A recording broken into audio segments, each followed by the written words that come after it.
Some spirits refuse to leave, lingering in the places they once called home. Others return for unfinished business, unable to rest even in death.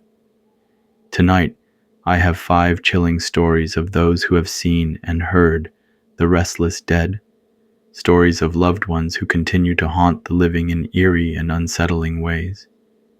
From ghostly whispers in the night to terrifying encounters that will make your skin crawl, these true experiences will leave you wondering, do the dead ever really leave us? Turn off the lights, get comfortable, and prepare for another night of haunting tales. Welcome to LV Scary Stories. Story number 1. During Uncle Chai's funeral, I wasn't able to attend. It was a 3-day funeral, from Friday to Sunday, running 24/7. Back in the old days in Southeast Asia, our funerals lasted even longer, but now we typically hold them for 3 days and 3 nights. On Friday and Saturday, my parents and siblings attended the funeral, but I couldn't go because I was working. Then on Sunday, I had the day off. My parents told me I should go to the funeral to help out. However, they warned me about Uncle Chai's face. Since he was at the hospital for a while before he died, his body had become fluid overloaded, and his face no longer looked the same. They told me that if I went, I didn't have to look into the casket if I didn't want to. That night, I went to the funeral. My father was there too, but since he had work on Monday, he didn't stay long. He left around 8 p.m. I decided to stay a bit later because my cousins were all there. I wanted to help out with the funeral while also catching up with them. That night, before some relatives left for home, since they had traveled from out of state, they wanted to see Uncle Chai one more time before they left. The relatives lined up to pay their final respects, and I decided to join them. Slowly I approached the casket. When I got there, I looked inside, but what was lying in the casket didn't look like Uncle Chai. I knew it was him, but he was unrecognizable. His face was puffy, his lips were swollen, and so were his eyelids. I saw a few relatives touching his hands or forehead as they said their goodbyes. I was too scared to touch his forehead. For some reason, I had this irrational fear that if I did, he might wake up and bite my hand, probably from watching too many zombie movies. Uncle Chai was a farmer, so he had rough, calloused hands. When it was my turn, I touched his hand and said my goodbye. I told him that I'd be leaving and wouldn't be there for the burial the next day because I had college classes in the morning. After paying my respects, I sat and talked with my cousins until midnight. It was getting late, and I needed to go home and sleep since I had an early class at 8 a.m. After having a light beer with my cousins, I walked back to my car. The parking lot was dark. I had parked my car toward the back, farther away from the funeral home. It was late and cold, and no one was outside anymore. As I walked, I swear I heard footsteps behind me on the gravel. I turned around a few times, but no one was there. I got into my car and drove home. When I got home, I was so tired that I went straight to bed without taking a shower. I remember waking up around 3 a.m., lying on my back with both hands resting on my abdomen. That's when I felt it, a cold, rough hand on top of my right hand. As I opened my eyes, the rough, calloused hand lifted, and I saw a shadow moving toward my bedroom door. Before leaving, it turned back to look at me. I could see its puffy face and swollen lips. The shadow walked through my bedroom door and disappeared into the hallway. I jumped up and quickly turned on the light. I knew it was Uncle Chai. He had either followed me home or had come to say his final goodbye. It was creepy enough that for the rest of the night, I slept with the light on. The next day, I told my parents what had happened. My father tied a religious red string around my wrist to prevent my soul from following Uncle Chai into the spirit world. Story number 2. My friend Chris's father was very sick and had been sent home from the hospital on hospice care. According to the hospice nurse who came to check on him, Chris's father didn't have many days left. He was mostly sleeping and had stopped eating and drinking. During times like this, many relatives came over to visit Chris and his family. Even my parents told me that I should visit them after work to show support during their difficult time. It was a Saturday night, and I was working at a sushi restaurant. It was a busy night with many customers. My friends texted me and asked if I wanted to hang out at Chris's house to keep his family company. According to them, they were heading there first, and I could meet them after work. I told them I would make some sushi for us, and they said they had some beers. After my shift ended at 9 p.m., I made the sushi and went over to Chris's house. By the time I arrived, most of Chris's visiting relatives had already left, with only a few still in the house. Chris and our friends were hanging out in the backyard. They had a decent-sized backyard with some orange trees in the corner. I joined them, and we drank beers and chatted. I asked about Chris's father, and he told me his father was sleeping in his parents' room. His father was in so much pain that the family tried not to disturb him. By this time, the remaining relatives were in the living room with his mother and older siblings. After drinking a few beers and eating some sushi and pizza, I needed to use the restroom. I went inside the house but saw that both bathrooms were occupied. I really needed to go, so I went back outside. Chris told me to just go over to the orange trees near the fence. I walked over to the corner where the orange trees were. It was very dark there. Chris and our friends were near the door, where there was a light, so they were a good distance away. As I stood under the trees and started peeing, I suddenly noticed a tree branch moving. I looked up and saw something black on the branch. When I finished, I took out my cell phone and shined the flashlight towards it. That's when I saw Chris's father sitting on the branch. He wasn't looking down at me. He was gazing up at the moon. I got scared, but I knew what I had seen. Our elders always say that when you see something like that, you must not show fear, because if you do, it might take your weaker soul. I power walked back to where Chris and our friends were. When I reached them, they saw the look on my face. Before they could ask, I told them what I had seen. We all went to the orange trees to check, but there was nothing there.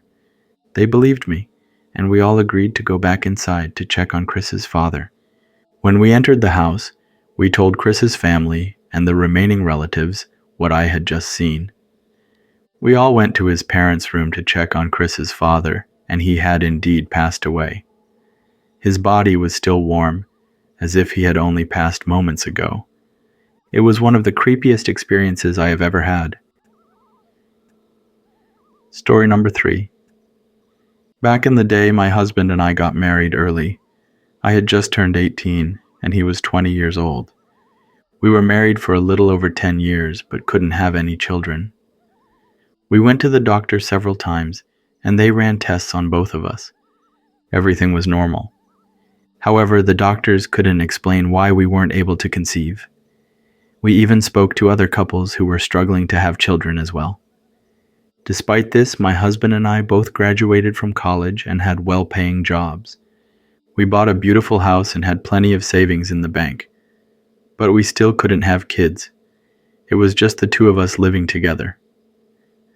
During this time, my mother-in-law became very sick, and her condition was terminal. My father-in-law had passed away some time ago. My mother-in-law had been living with my husband's oldest brother and his family. However, since they had many children and were always busy, they didn't have the time to care for her. After a family meeting, my husband and I agreed to have my mother-in-law move in with us. At first, my husband used his PTO to stay home and take care of her. Once he returned to work, I used my PTO to do the same. I remember one morning I brought breakfast to my mother-in-law in her room. I helped her brush her teeth and wash her face before giving her the meal I had prepared. Before she ate, she looked at me and said, I had a dream that I met your children. There were 4 of them, and they were lost on their way to our world. I told them I would show them the way. There were 3 boys and 1 girl. I told them that their mom and dad had been building a good life, just waiting for them. And then I woke up. I felt a little sad.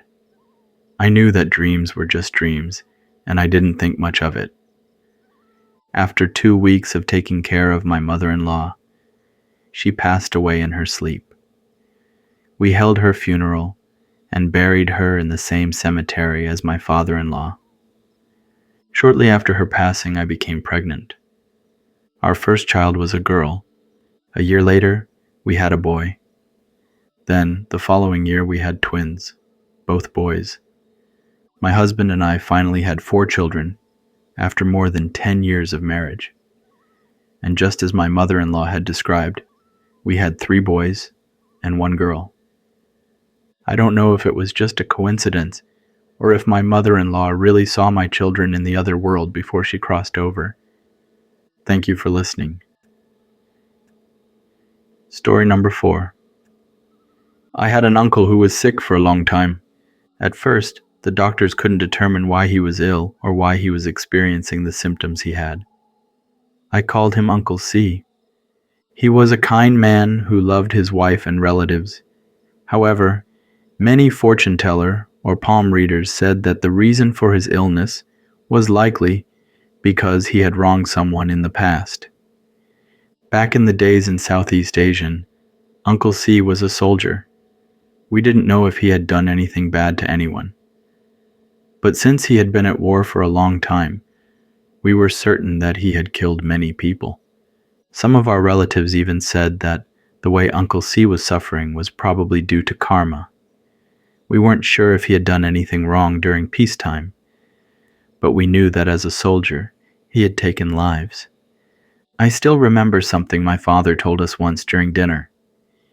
He said that one of the fortune tellers had told Uncle C that the heavens were punishing him, and he would bleed as much as all the blood of the people he had killed combined. Uncle C had a condition where his nose would occasionally bleed heavily. Later, the doctors discovered that he had a rare bone marrow disease that caused his body to produce very few platelets. That was all I knew. I didn't know what kind of medications Uncle C was on. I never asked. Uncle C was sick for a very long time, and when it got to the point where he was dying, I went over to stay with him and his family a few times, just to keep them company. Uncle C's son, Jerry, and I were good friends, so I also enjoyed going over to spend time with him and play video games. Uncle C became so ill that the bones in his lower legs ached, and he could no longer walk. I remember one night when I was staying at his house. My aunt worked the night shift, so she was gone. That night, Jerry and I were up playing games in their second living room. Around 11 p.m., Jerry's girlfriend called. He went to his room to talk to her on the phone, while I continued playing alone in the living room. I was completely focused on my game when I suddenly heard a noise coming from the kitchen. It was dark, but it sounded like someone was there. I turned to look, and I saw the shadow of a man crawling on all 4s across the floor. I stood up and looked closer. It was Uncle C. He was crawling on the ground because his legs hurt too much to walk. I rushed over to help him, and he told me he was thirsty. His water bottle was empty, so he was just trying to get some water. I asked him, "Why didn't you just call for help? I would have come to help you." My uncle, who was already confused in his final days, looked at me and said, "Oh, nobody would help me if I called. Your aunt just pretends to be at work, but she's not. Ever since I've been in a wheelchair, she found herself a new lover. That's why she's never home." As he spoke, I could tell he was trying to hold back tears. I could hear the pain in his voice. I helped him get some water, and afterward, I assisted him back to his room. Later, when Jerry came back out to play video games with me, I asked him if his mother was really at work. He said she was. I told Jerry what his father had said, and he shook his head. I know my mom isn't cheating on my dad. Even when she's not working, she's always home taking care of him. She never goes anywhere. I don't know why my dad would say something like that. About a week later, Uncle C passed away. When the relatives were dressing him in his funeral clothes, his nose wouldn't stop bleeding. There was a lot of blood on his bed and pillow, and he didn't look good at all. His nose kept bleeding until his wife said, "Husband, they're here to help you. Don't do that. Let them help you." After that, his nose finally stopped bleeding. A week later, Uncle C's funeral was held at a funeral home. It's a 3-day and nights funeral. On the second day of the funeral, my aunt asked Jerry and me to go back home and water her garden. We returned to the house and went outside to do it. Afterward, Jerry said, "I didn't get to shower last night since I was at the funeral all night.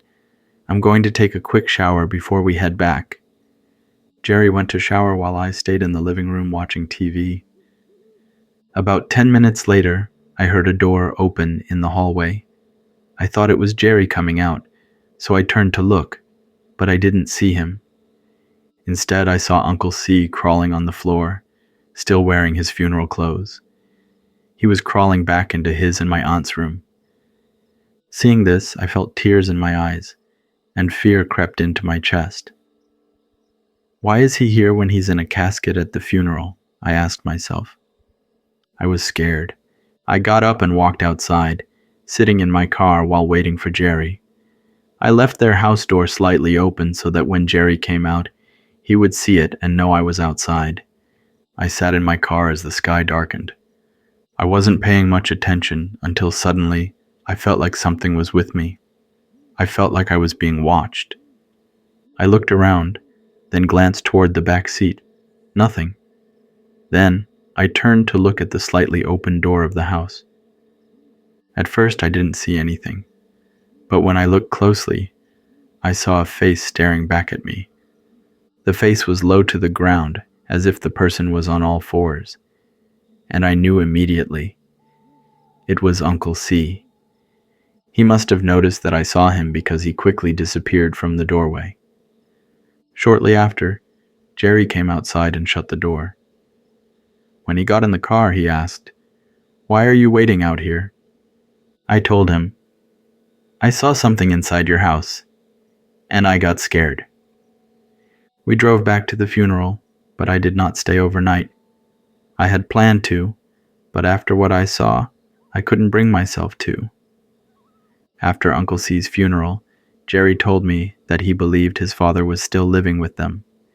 Some nights, when his mother was at work, he and his siblings would hear their father calling for someone to bring him water or help him to the bathroom. It was terrifying. Thank you for listening. Story number 5. My older brother Nathan had been abusing alcohol for a long time and eventually ended up with kidney and liver failure. When he became very sick and was hospitalized for continuous dialysis, he started hallucinating. Many of our relatives and friends came to visit him in the hospital. We had a lot of relatives who came from out of town. Many of them stayed at our house, while others took turns visiting Nathan at the hospital. If they all went at the same time, it would have been too many people at once. By the way, my mother passed away many years ago. This is important for the story. When I visited Nathan at the hospital, he would hallucinate and say that our mother was there. He told me that he woke up to someone touching his forehead and saw our mom. He said that she was there to take him. As he told me this, he started crying. Nathan said that at first he was afraid of dying because he was still so young, but after seeing our mom, he no longer felt that fear. I didn't know what to say to him, so I just agreed and believed that what he said was true. As more of our relatives arrived at our house, one of my aunts was among them. This aunt is a medium, and there have been times at funerals when the deceased would possess her to deliver a message. She serves as a vessel for ghosts and spirits, allowing them to take over her body for a short time to communicate with the living. One day, this aunt and some relatives came over and stayed at our house, waiting for other relatives to return from the hospital so they could take their turn visiting Nathan. My father and I were home at the time. While the relatives and my aunt were sitting on the sofa in the living room, my aunt suddenly straightened her back, and her eyes stared into space for about 30 seconds. Then, suddenly, her voice changed into my mother's voice. She said, "Don't worry, Nathan will be with me. I will take him across a big river to the other side to build a place for him while we wait for everyone. Please don't cry because from now on, Nathan won't suffer anymore." As soon as she said this, she closed her eyes and blacked out on the couch for about a minute before waking up. When she woke up, she said she didn't remember anything. It was almost like she had a seizure, but it wasn't a seizure. Her body had been possessed by my mother. It was strange, but I truly believe my mother took over her body to deliver a message.